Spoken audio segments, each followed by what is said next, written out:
la Sûreté du Québec d'effectuer des compressions budgétaires historiques.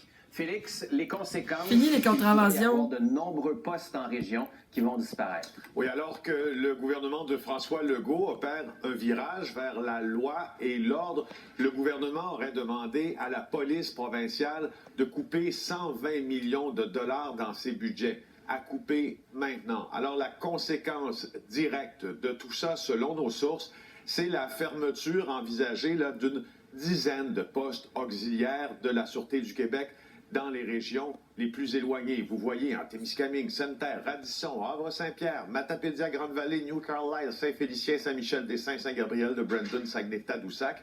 Ces postes-là sont rattachés à de plus gros, mais ils desservent une population qui est plus éloignée de certains centres en région. Je vous donne un exemple.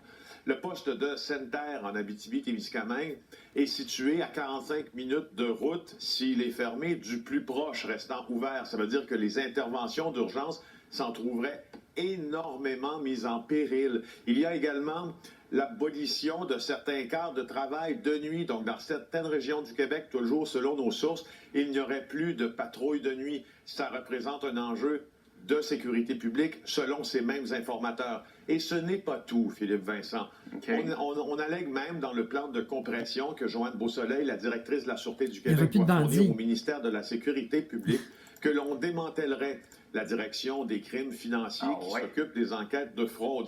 Alors que le ministre de la Sécurité publique, Yann Lafrenière, s'est résolument positionné afin que l'on enquête sur ces crimes-là avec plus de vigueur. Il a même salué le 20 octobre dernier la décision du fédéral de créer une telle agence.